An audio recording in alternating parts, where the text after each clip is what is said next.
Hi, everybody. I'm Diane Brady. I'm here with John Chambers, who was CEO of Cisco for 20 years and is now a venture capitalist, founder, and CEO of JC2 Ventures. John, good to see you. You're also partnered with governments around the world, France, India. I know you've partnered with Israel. I'm catching you when you're about to go off to India. Talk a little bit about the genesis of this trip.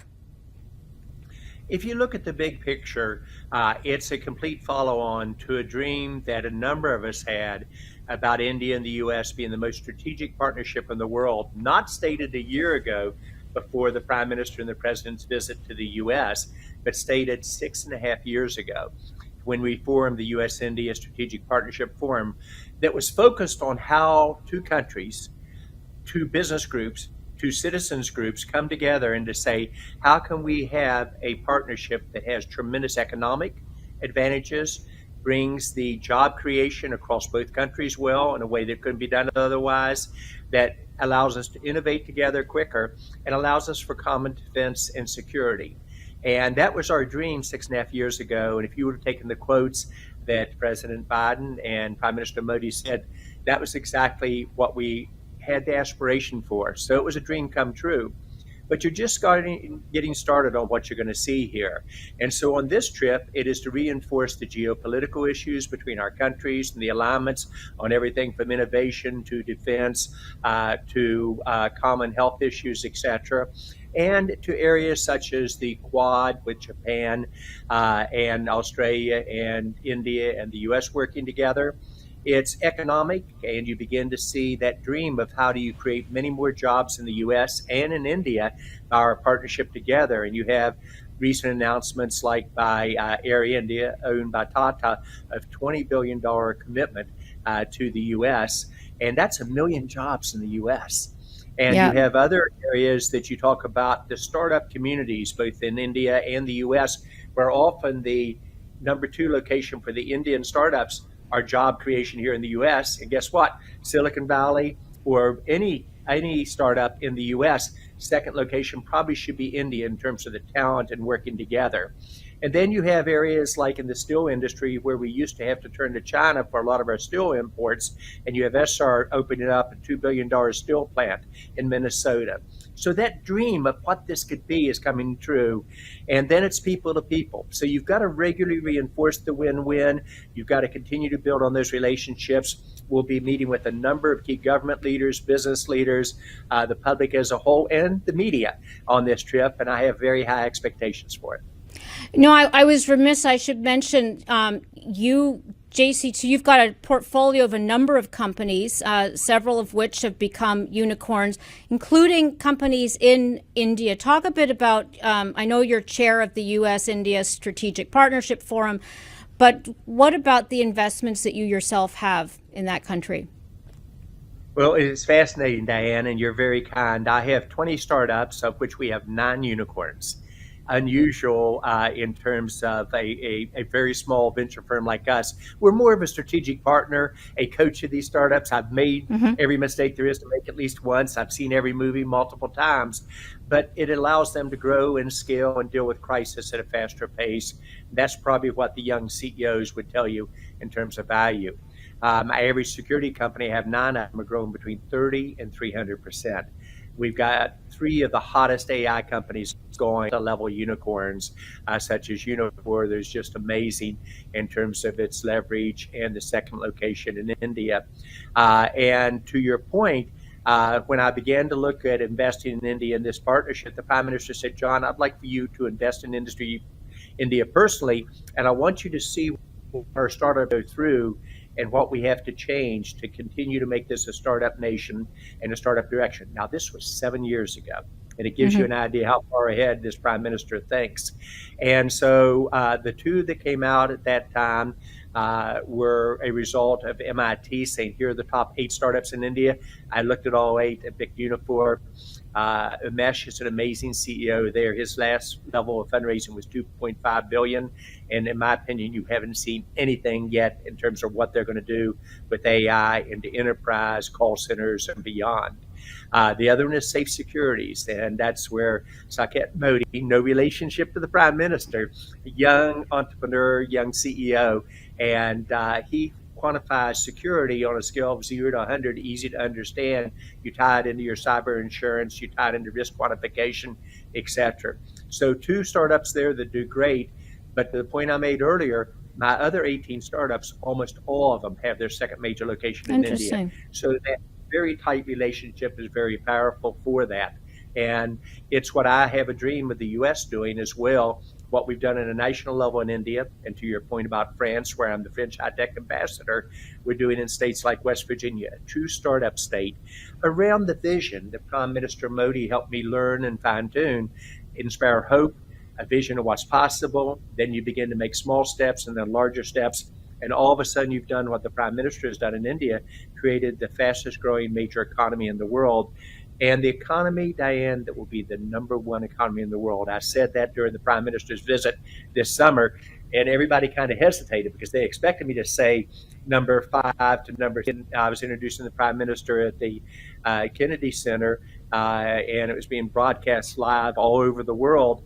And I said, first, this is a man I believe in his vision and strategy. I trust him with my life. And that's what relationships are about, is common shared vision, win-win, and trust on it, a track record of doing it.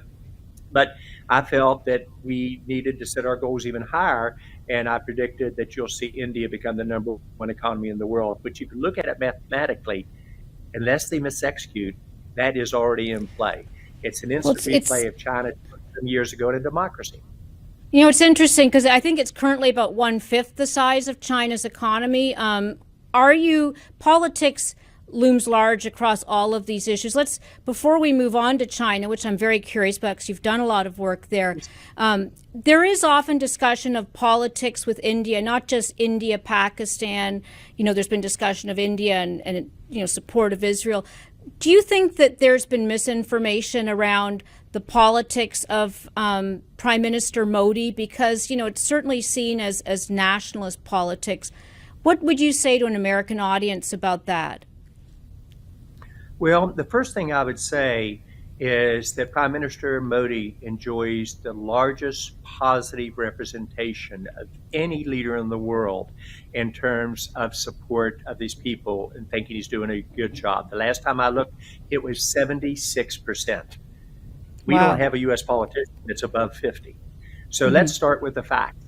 His people, the vast majority, think he's doing a very good job. Secondly, is there always room for improvement in any group? Absolutely.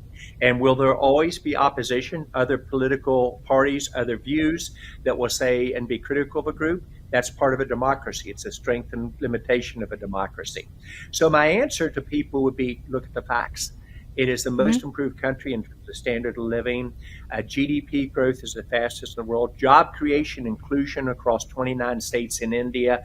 A vision of a leader that focuses on a digital India, enabling the strategy of his country in a way that should be followed by every other country in the world.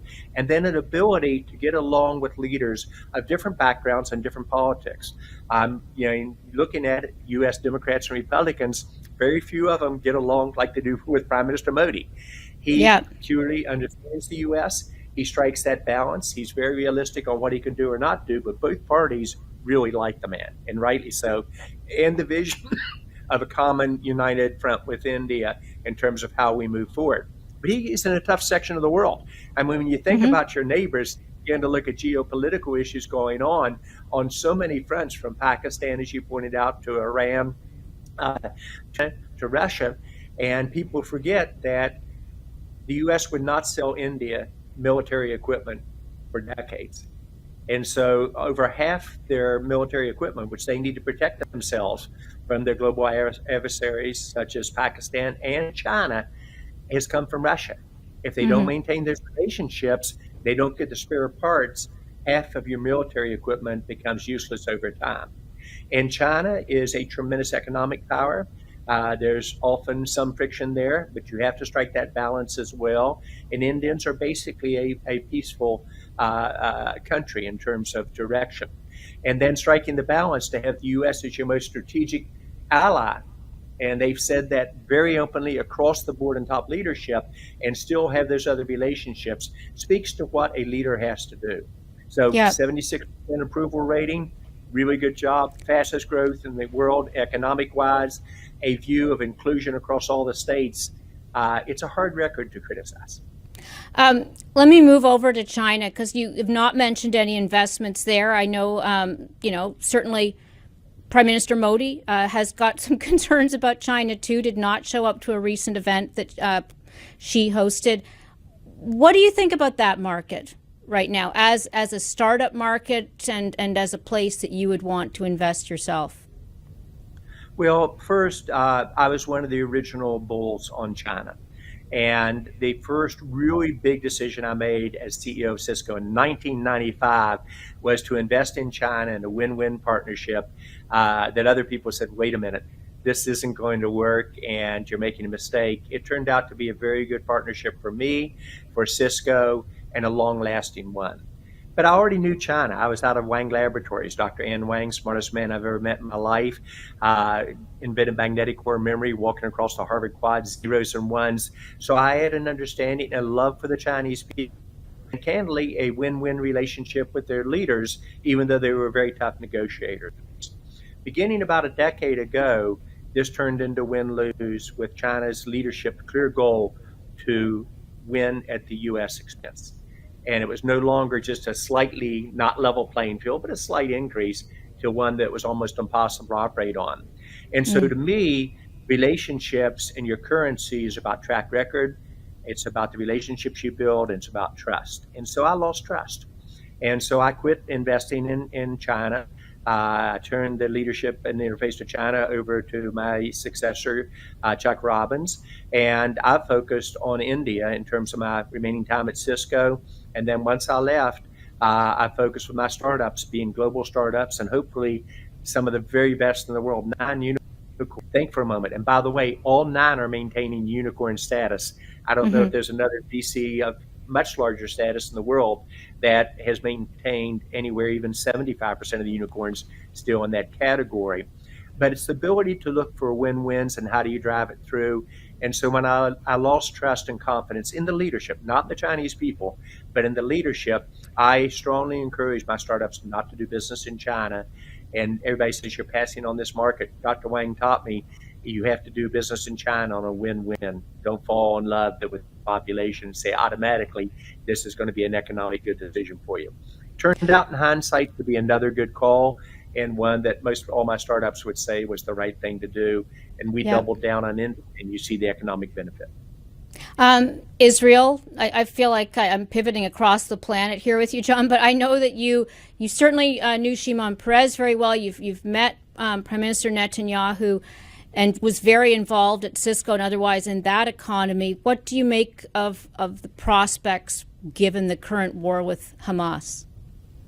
Well, first, the late President Shimon Minister as well was one of the greatest leaders in the world. He built the military and defense mechanism for Israel to survive. He built the startup engines and backed those, and then he focused on peace, because you can't have from strength. You can have peace through economic options across the entire region, and a clear vision of that. I bought 8 companies when I was at Cisco in Israel. Overall, I've met with the Prime Minister Netanyahu many times over the years, and I've met with many of the startup organizations, et cetera, as well as the surrounding region, the Arab world, if you will, around the region. So I have a good feel for the country. It is an amazing, resilient country. Anybody that thinks they won't come out of this in strong shape just doesn't understand Israel or the people. The startups will often say, John, we're going to fly missions during the day and work on code at night, but they're resilient, and it's the reason they call them the startup nation. They'll get knocked down, they'll get right back up. And I think it's in all of our best interests that this come to a peaceful end. But by the same token, what happened on this was the worst issue since the Holocaust. And clearly they have to hold people accountable who did these terrible, terrible deeds. And so does the world community on that. In terms of longer term, they'll navigate through this. Hopefully it won't develop into a much broader geopolitical issue, but you deal with the world the way it is, not the way you wish it would be. Will I continue to invest in Israel? Absolutely. Would I continue to invest across the Arab world in a Jordan, in a Saudi Arabia, in a UAE, in a Qatar, Kuwait, etc.? Yes, I will as well. So the Middle East has innovation coming, and it's important that we try to keep that as politically stable as we can. And you have players such as in Iran that have a different agenda for that part of the world. Now, I feel like we have to return home. You mentioned West Virginia earlier. I know you've done a lot there with both the school and also with investing in startups. But writ large, the domestic economy, it hasn't been as much at the center of the debate with, the GOP candidates for nominee for president. You hear some of it, certainly with the Biden administration. What are you seeing on the ground here, both for the startup community, but more generally? So I think answering the question in the sequence you raised in West Virginia is a true bellwether of what is possible. Having been the French high-tech ambassador for Macron in France and watching them move from the worst place in Europe to the best for startups in just 6 years, it's amazing what they've done. And the number of unicorns that they have produced and the growth that they're achieving. And then watching Prime Minister Modi's vision of a digital India and implementing that, my friends in West Virginia said, John, why not West Virginia? So I outlined what I thought was possible. And then no good deed goes unpunished here. Gordon Gee, the president of West Virginia University, said, let's do this. And we aligned with the governor. Governor Justice has been tremendously helpful, the Speaker of the House, the President of the Senate in West Virginia, with both universities, West Virginia University taking the lead, Marshall, a very great university. Together we're moving forward. We caught the imagination of the business community. We modeled after the IITs in India, Polytechnique in France, Stanford capabilities, University of Texas, Austin. And we built a university startup system where we have 54 companies now in the startup systems at the university. We've attracted $6 billion potential projects into the state in 3 years. Now, $1 billion project for a state with less than 2 million people is huge. We don't get one of those every 2 decades, and you have 6. They're reinventing themselves. So while many of your listeners might say West Virginia, it's a state that's good people, but economically really challenging, look at the statistics. We used to rank 45 to 50 in most categories. Who is the number 4 GDP growth state in the U.S.? It's West Virginia. West Virginia. Yes. Who's the number 3 startup state in the nation? It's West Virginia. Who has the lowest unemployment in the history since they've been keeping statistics on it? It's West Virginia. And it's a state that people love, and that we together show you when Democrats, Republicans, national level players such as Senator Joe Manchin and Shelley Moore Capito out of the Senate come together with a common vision, and we work across political lines. You can move with speed. That's what the U.S. needs to do. We're focused on the wrong issues in the U.S. It should be about economic growth.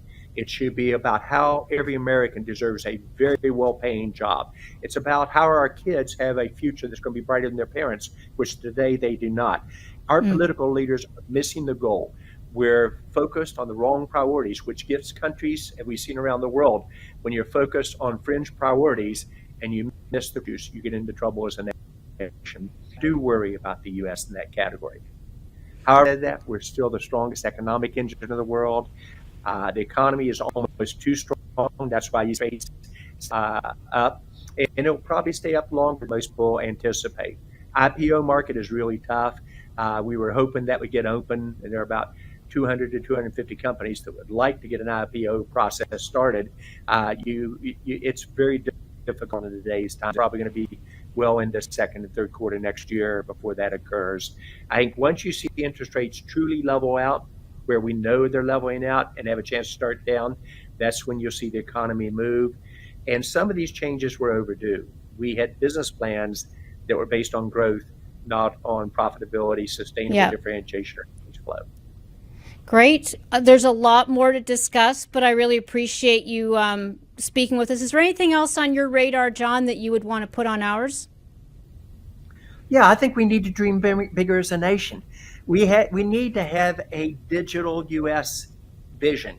We need to learn that just because this is the way we did it in the past, that's not a definition of success in the future. Incrementalism does not get it done. I think as a country, we have to have the courage to dream what people might consider impossible, and then we need to pull together as one company toward that common vision. When that happens, when you see it in India, the economic results are amazing, and you watch what's occurring in Israel. That's a united country, even though their politics, and after everything settles down, that will be interesting to watch how it sorts out. But right now, it's clearly one country, one common mission, one goal. I think we can learn from others. I think we need to dream bigger. We need to celebrate our successes along the way, and we need to live a much better map for our children and grandchildren than we're currently doing for the future. John Chambers, always a pleasure, and good luck in India. I look forward to continuing the conversation. Diane, thank you very much.